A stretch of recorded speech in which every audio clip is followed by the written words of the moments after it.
여러분 안녕하십니까?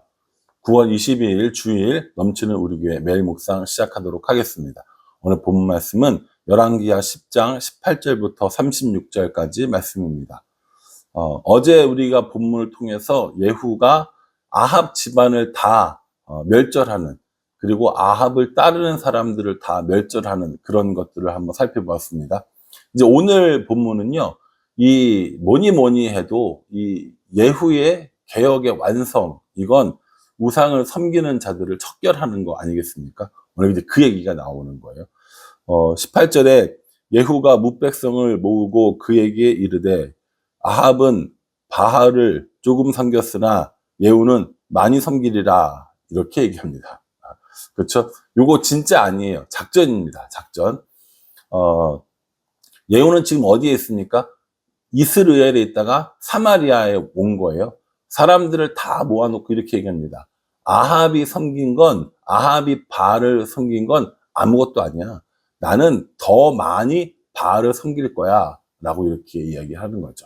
그리고 어떻게 하냐면 19절에 그러므로 내가 이제 큰 제사를 바알에게 드리고자 하노니 바알의 모든 선지자와 모든 섬기는 자와 모든 제사장들은 한 사람도 빠뜨리지 말고 불러 내게로 나오게 하라.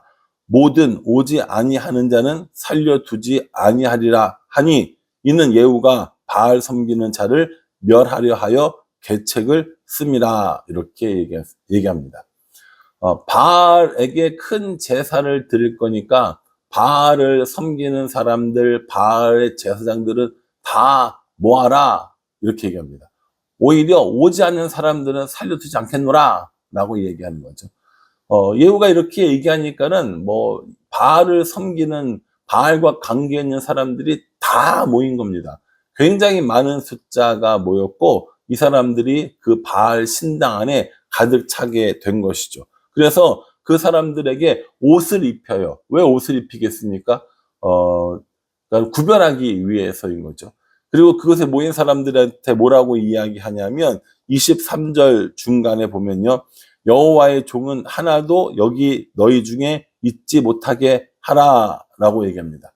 바알 섬기는 사람만 있고 여호와를 섬기는 사람들은 한 명도 없도록 해라, 라고 이렇게 얘기하는 거예요.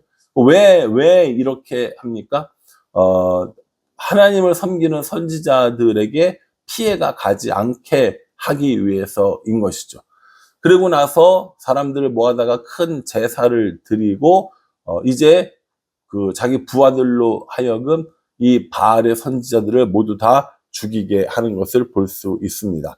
27절 마지막에 보면요, 바알의 목상을 헐며 바알의 신당을 헐어서 변소를 만들었더니 오늘까지 이르니라, 라고 이렇게 이야기합니다. 여러분, 이 예후가 이런 바알을 섬기는 선지자들을 다 모아다가 죽이는 이런 일들로 인하여서 이 이스라엘의 종교적인 개혁도 이뤘다고 볼 수 있습니다. 근데 또 어제와 마찬가지로 오늘도 예후들은 여기까지는 좋았어요. 여기까지는 좋았는데 그 다음이 문제가 뭐냐면 28절 29절이요. 예후가 이같이 이스라엘 중에서 바알을 멸하였으나 이스라엘에게 범죄하게 한 느밧의 아들 여로보암의 죄, 곧 베델과 단에 있는 금송아지를 섬기는 죄에서는 떠나지 아니하였더라, 라고 이렇게 이야기를 합니다. 바알을 섬기는 신들을 다 이렇게 몰아내는 것까지는 괜찮았는데 여로보암의 죄, 느밧의 아들 여로보암, 북이스라엘 첫 번째 왕이었죠. 그 사람이 자신의 백성들이 남유다로 내려가는 것을 막기 위하여 만든 게 뭡니까? 그게 단과 베델에 세웠던 금송아지 우상이라는 거죠. 그거는 제거하지 못했다라는 겁니다. 이게 어떤 의미가 있냐면요, 일단 예후에게 있어서 바알은 명백한 우상입니다. 그렇기 때문에 그것들은 처단할 수 있었어요. 그런데 여로보암이 만들어 놓은 이 우상은요, 그냥 단순한 우상이 아니라 정치적인 우상인 겁니다. 예를 들어서 이걸 헐면 백성들이 어디로 가야 돼요? 백성들이 제사 지내러 남유다에 있는 예루살렘에 가야 되는 겁니다. 거기에서부터 문제가 생길 수 있기 때문에 단과 베델에 송아지를 만들어 놓고 금송아지 만들어 놓고 이것이 너희 하나님이다. 여기서 제사 지내라. 이런 거거든요. 그러니까 바알의 우상과 이 여로보암이 만들었던 금송아지는 본질적으로 차이가 있다라는 거예요.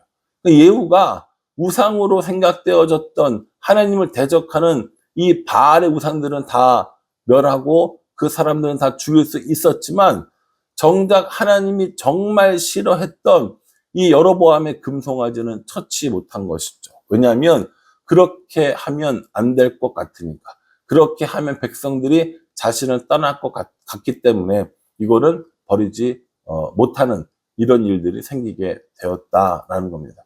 그래서 예후의 이 모습들이 조금 아쉽다는 거예요. 어제 본문에도 아시아의 형제들은 죽이지 말았어야죠. 오늘 본문에도 이 금송아지마저 죽였으면, 없앴으면 정말 예후는 하나님의 큰 은혜를 입었을 겁니다.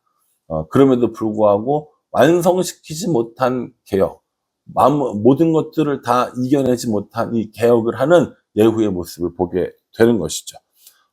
그럼에도 불구하고 이 예후는 하나님의 일을 했기 때문에 하나님께 보상을 받습니다. 30절에 보면요. 여호와께서 예후에게 이르시되 내가 나 보기에 정직한 일을 행하되 잘 행하여 내 마음에 있는 대로 아합의 집에 다 행하였은즉 내 자손이 이스라엘 왕위를 이어 4대를 지내리라 하시니라. 이렇게 이야기합니다. 하나님께서 이렇게 잘한 예후에게 상을 주시는데 왕위가 4대까지 이르리라 라고 이야기하신 겁니다. 여기서 예후의 왕조가 이제 만들어지는 건데요.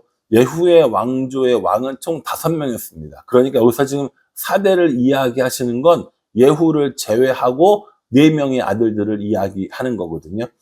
예후 다음에는요, 여호아하스 이거고요. 그 다음에 요아스이고요. 그 다음에 여로보암이고요. 그 다음에는 스가랴가 됩니다. 스가랴는 우리가 알고 있는 선지자 스가랴가 아니고 이스라엘 왕 스가랴입니다.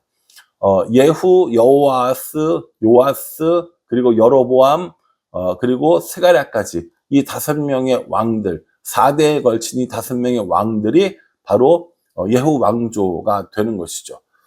하나님께서 이 예후에게 이 어떤 사명을 완수하셨음을 알게 하시고 또 이런 은혜도 주셨지만 그런데 이 열왕기 하의 저자가 한마디를 더 붙입니다. 31절에요. 그러나 예후가 전심으로 이스라엘 하나님 여호와 율법을 지켜 행하지 아니하며 여로보암이 이스라엘에게 범하게 한 그 죄에서 떠나지 아니하였더라 라고 얘기합니다. 이렇게 하나님께서 복을 주셨어요. 하나님께서 이런 일들을 하게 해주셨음에도 불구하고 뭐합니까? 하나님의 이 율법을 온전히 지키지는 못했고 여로보암이 만들었던 그 금송아지들은 내비두는 그런 일들이 있었다라는 것이죠. 하나님께서 우리에게 원하시는 순종은 완전한 순종입니다. 완전한 순종, 그것이 하나님 보시기에 순종인 것이지 적당한 순종은 아니라는 거예요. 내가 보기에 이 정도면 되었어 하는 순종도 아니라는 것을 이야기해 주고 계십니다.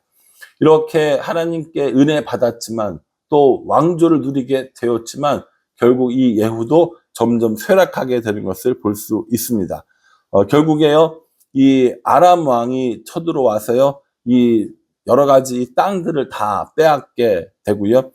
35절에 보면 예후가 그의 조상들과 함께 잠에 사마리아에서 장사되고 그의 아들 여호아스가 그를 대신하여 왕이 되니라. 이렇게 이야기합니다. 결국 이 예후는 28년 동안 이스라엘을 다스리게 되고요. 그의 아들 여호아스에게 왕위를 물려주는 모습을 보여주고 있습니다. 이건 뭐 이런 가정은 해볼 필요도 없지만 만약에 예후가 이 여로보암의 금송아지 우상까지 다 제거했으면 어떻게 됐을까라는 생각을 해 봅니다. 좀 아쉽죠. 하나님께서 잘했다고 칭찬해 주셨고 하나님께서 나의 계획대로 다 너를 통해서 이뤘다라고 말씀도 해 주셨는데 거기서 한 발자국만 더 나아가는 순종을 했더라면, 한 발자국만 더 하나님께로 가까이 갔더라면 얼마나 좋았을까라는 생각을 해보게 됩니다. 그런데 예후의 모습 속에 우리들의 모습도 있는 거 아시죠? 우리도 거기서 한 발자국만 더 떼면 되는데, 한 발자국만 더 믿음으로 나아가면 되는데, 한 발자국을 더 못 나가고 주저하고 제자리에 멈춰 서 버리는 그런 모습들이 분명히 우리들에게도 있는 거예요. 여러분, 어떤 말씀에서 한 발자국 더 못 나가고 계십니까? 어떤 일에서 한 발자국 더 못 나가고 주저하고 계십니까? 저도 그렇고 여러분들도 그렇고요. 이 주저하고 한 발자국 더 떼지 못하는 이 일들이 여기서 멈췄으면 좋겠어요.